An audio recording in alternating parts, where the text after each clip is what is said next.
So here's one more. Children very rarely cried, probably because they had little to cry about.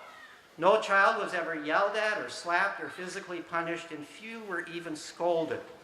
Most never heard a discouraging word until they were approaching adolescence, and even then, the reprimand, if it really was a reprimand, was delivered in a soft voice. This is Elizabeth Marshall Thomas, who was among the first, way back in the 1950s, to study a group that she calls the Chawantsa and says that that's what they prefer to be called. They're better known among anthropologists today as the Kong. They have since become the most studied group, but she studied them at a time when they weren't overrun by anthropologists. So Thomas went on to write, "We are sometimes told that children who are treated so kindly become spoiled. But this is because those who hold that opinion have no idea how successful such measures can be. Free from frustration or anxiety, sunny and cooperative, the children were every parent's dream. No culture can ever have raised better, more intelligent, more likable, more confident children." Now, I should say that some people criticize Thomas for this kind of statement as being overly romantic, looking through rose-colored glasses and so on and so forth, and perhaps she was. But I've heard similar enough stories from enough different anthropologists of various kinds of political persuasions in both genders that I have to believe there's something to it. The kids strike the observers as emotionally healthy, as confident, as willful, as bright, as the kind of person who looks them in the eye, and so on and so forth. So there seems to be something to that. The second conclusion from this study of hunter-gatherers is that children learn through their self-directed play and exploration. When you ask hunter-gatherers how children learn, when you ask the adults how they learn, they say they learn by watching, and then they learn by playing, they learn by practicing on their own. It doesn't mean that hunter-gatherers, adults will not teach. It doesn't mean that they won't explain things. Mothers will explain adults will explain which mushrooms are poisonous and which ones are not, because they don't want their children to be poisoned. If a child is making a little bow and arrow, the father may come along and show a better way to do it if the child seems to want that, but won't do it if the child doesn't want it. These are natural ways. These are like, I'm sure, the ways that Alan Thomas observed when he was looking at homeschooling in our culture. These are natural ways of teaching, and as one anthropologist told me, it's part of the ethic of sharing. You share everything in a hunter-gatherer culture, so you share knowledge too. You share experiences, you share ideas. So teaching occurs in that sense. But it doesn't occur in any kind of sense similar to the way we think of it in schools, where you're setting up a curriculum, where you're structuring things for the sake of the long-term learning of the child. You're simply responding to the momentary kinds of issues and questions that come up. For the most part, though, children are playing with other children away from adults.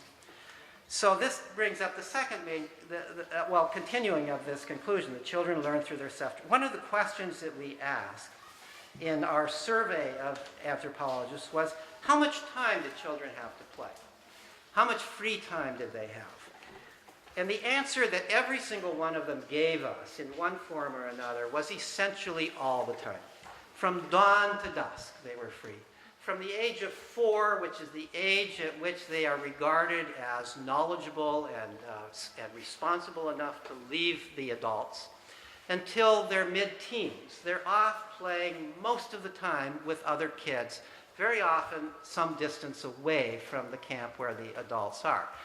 In some of these cultures, the children build a little play camp off in the woods or away on the grassland, separate from the adults, and act adult kinds of activities in these play camps. So the children are playing. Here's just a couple of quotes to give you an idea. One of the survey respondents, Alan Brainerd, studies in Nairo of Southern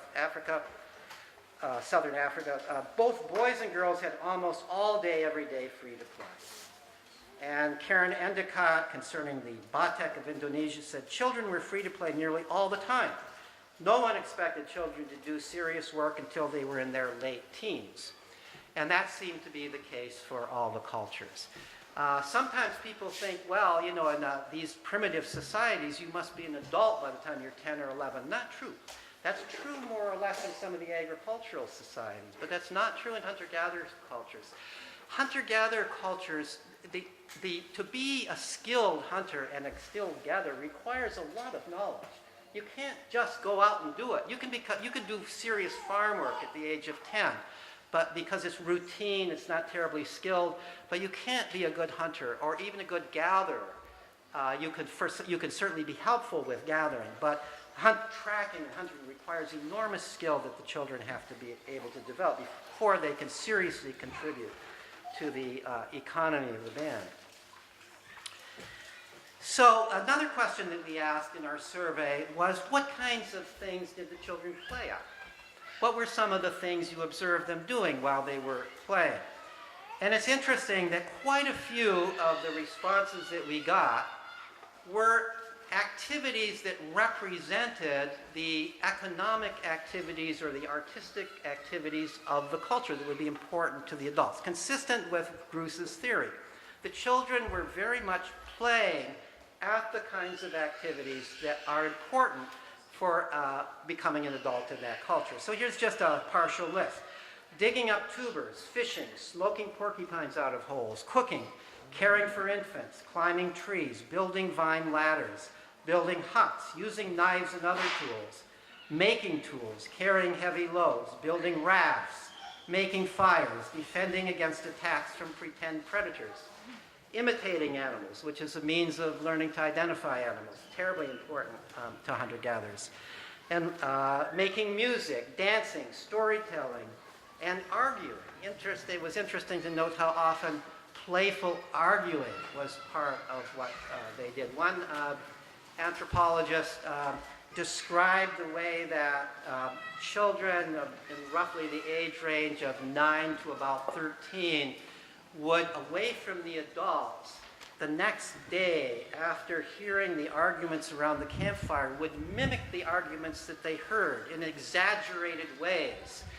And they would attempt to see if they could improve upon the arguments, or they would mock the bad arguments. Wonderful ways. They were, at the same time that they were making fun of their elders, they were rehearsing better ways to argue. How would we solve this problem, this dispute that was going on? And so this was, of course, in a hunter-gatherer culture where you make decisions by consensus, the ability to argue effectively, to get your point across without hurting other people's feelings in some irreparable way, is an extremely important ability. And so it's not surprising that they would be rehearsing that as part of their play.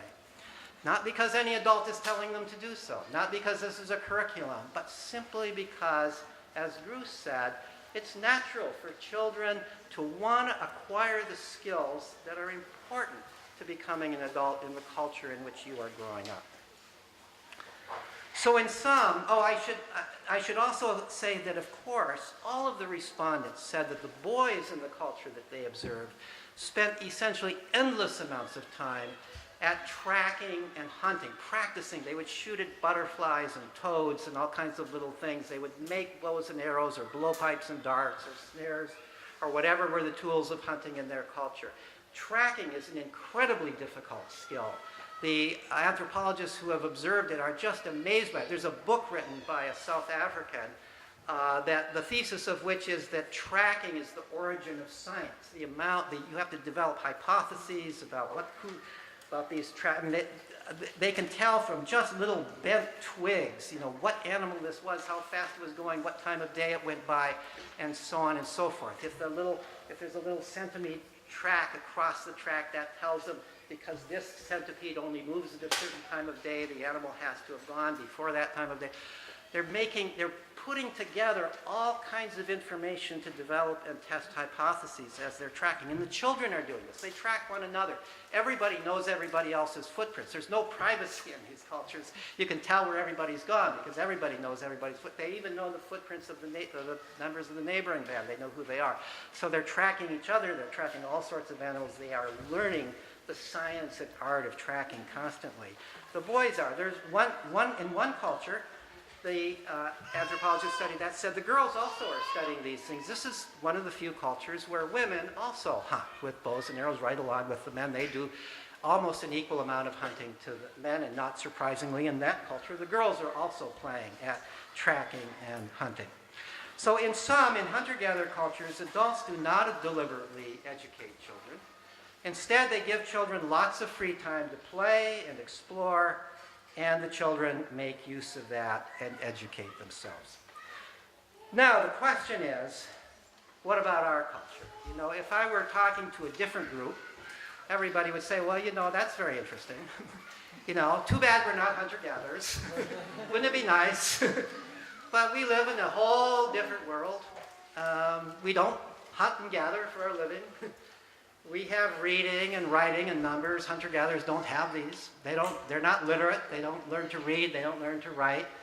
Many of these cultures don't even have numbers beyond 1, 2, and many. So they certainly don't have mathematics. So the things that you have to learn in our culture, you're not going to learn in this way, silly. So that's the way most people would think of it. And to be honest, there was a certain time in my career where I would have assumed that too. I would have assumed it were I not familiar with the Sudbury Valley School, were it not for the fact that I have seen firsthand that indeed this approach to learning can work in our culture. Amazing as it may seem, these instincts that we developed as hunter-gatherers are so flexible that they are capable of working in a culture like ours, which is quite different in many ways, but maybe not in as many ways as we might think from a hunter-gatherer culture. So let me turn now to Sudbury Valley School. I'm going to tell most of you what you already know here, so forgive me for that. But just some basics. The Sudbury Valley School is located in Framingham, Massachusetts, near where I live. It was founded in 1968, so it's not a new school. It's been around for almost half a century. It has hundreds of graduates. The school enrolls children from age 4 on through what we could call high school age, but it doesn't distinguish between students who are high school students and younger students, on through the late teens, we should say. Isn't that interesting? It's about the same age group as the ages of kids playing in hunter-gatherer groups, from about age 4 on through the mid to late teens who are playing together. It has currently about 150 students and something like 10 staff members, 10 adult staff members. It's a non-selective school. It doesn't look at any kind of grades or evidence of ability when it accepts students into it. It's pretty much a first-come, first-served basis at those rare times when they have to exclude people from coming because of too many students, but that has been a while since that's been true. So basically anybody who wants to come can come. This is not expensive education. It costs per student about half what the local public schools cost. That's some of the basics of the school. The interesting things about the school are the way it is administered and its educational philosophy. The school is administered democratically. The decisions about the school are made by the school meeting, where each student and staff member, regardless of age, has one vote. And the rules are all made that way. Staff are hired and fired by a process that includes the vote of everybody at the school, all the students and staff at the school. Nobody has more than a 1-year contract at any given time, so staff members have to be liked by the students in order to remain at the school. The rules that are made by the school meeting are enforced by a judicial committee that varies from time to time in its membership, but it always includes at least one little kid and one middle kid and one bigger kid and one adult staff member at any given time. So the school is administered truly democratically. And the educational philosophy is really basically the same as that of a hunter-gatherer band. The belief is of the founders of the school, and it's borne out to work, that You don't have to think about curriculum. You don't have to consciously educate children. All you have to do is provide the conditions in which children can educate themselves. Those conditions don't necessarily occur as naturally in our culture as they do in a hunter-gatherer band. So therefore, it makes some sense that we might set up educational institutions where children can educate themselves, where the conditions are present that maximize their ability to make use of their educative instincts, their natural tendencies to educate themselves. And that's what the Sudbury Valley School does. Not because the school ever set itself up to model a hunter-gatherer band, but it just worked out that way. What the school set itself up to do was to model an old-fashioned New England town meeting kind of government. The belief on the part of the people who founded the school was that in a democratic society, children should grow up in a model of a democratic society where they learn to be democratic citizens by practicing it, not just reading about it and hearing about it, but by actually practicing democracy. And so that was the origin of the thought. But you know, it's not too surprising to me that that thought led to something like a hunter-gatherer band in terms of philosophy, and even in some ways, as I'll describe, in terms of structure, because hunter-gatherers were the original Democrats. Hunter-gatherers were as democratic as human beings have ever been, more so than any group today. After the hunter-gatherer times in agriculture, we developed hierarchical structures and power structures, and we went through a whole phase of history of lords and masters, and most people were serfs and servants or slaves. And we went through a whole series, thousands of years, in which the goal of child raising was to raise up a serf or servant or slave. So the whole goal of child raising, you read the Bible and it's in the Bible, beat your child. The purpose of child raising, and then the purpose of schools, was to teach obedience. That was the purpose. But hunter-gatherers didn't have to teach obedience.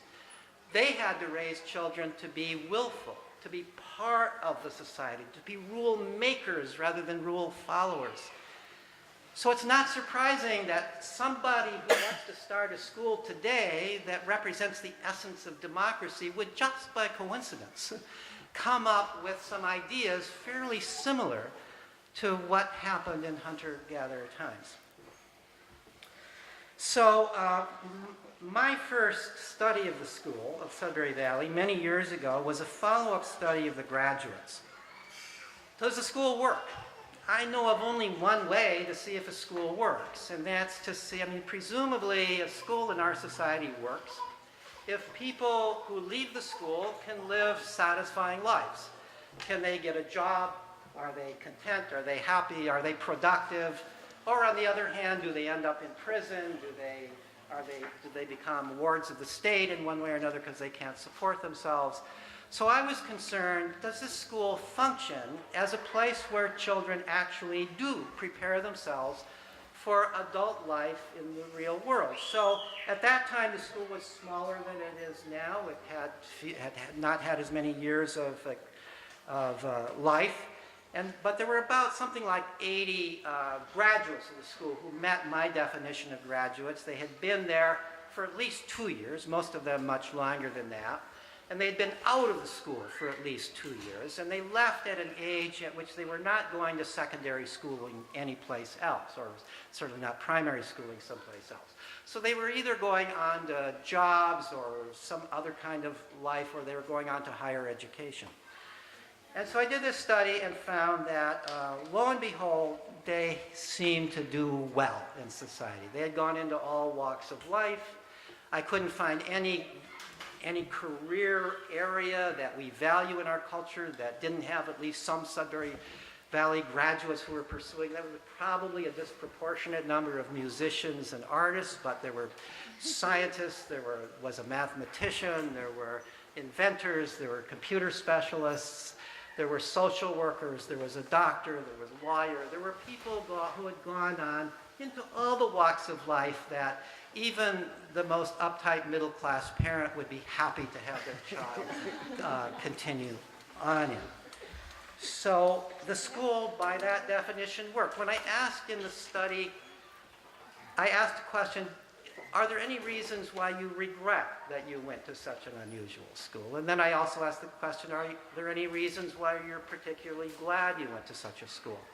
Most of them couldn't come up with any reason why they regretted that they went to such a school. A few of them said, well, it was a little difficult for me to adjust to college. There were certain things I didn't know that I felt that the other classmates knew because they'd taken courses already in this, but I quickly caught up. So there wasn't really any serious regret, amazingly, among something like 70 students that we had, former students that we had found and questioned for this study. And all of them said, basically all of them said that overall they were very happy they had gone to such a school. They had no real regrets, or the benefits greatly outweighed any disadvantage. So that study demonstrated to me that the school works as an educational institution. So what was interesting from that study, one of the things we did in that study is we looked at what careers people were either pursuing already successfully or were educating themselves for. And we also asked them, quite separately from that question, we asked them about the kinds of things they did when they were at the school. What are the things you played at? How did you spend your time when you were at the school? And in many cases, not all cases, but in many cases, there was a fairly direct relationship between what they were doing when they were students at the school and what they were doing now as adults and making a living at it. So just to give a few examples, one of the people that we studied, at the time we studied him, he was a machinist, but he was more than a machinist. He was an inventor. He was somebody that you would go to if you needed to have a machine built that would do something that nobody else has built a machine to do.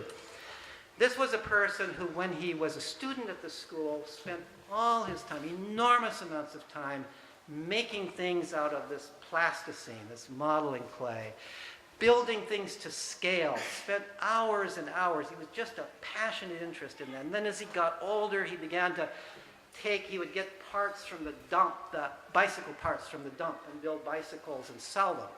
And then he began taking cars apart and putting them back together. When April Fool's time came around, he would always rig up some kind of device that would squirt people and when they sat in a particular way. He was constantly exercising his joy of mechanical developments. And he went on, and when we talked to him, he said that he's doing the same thing he did as a kid, but now he's being paid for it. And now it's a little more serious because he's being paid for it, he has to be sure it works.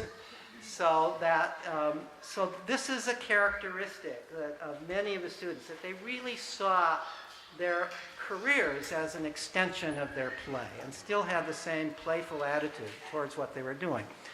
A young woman in our study of the graduates was captain of a cruise ship.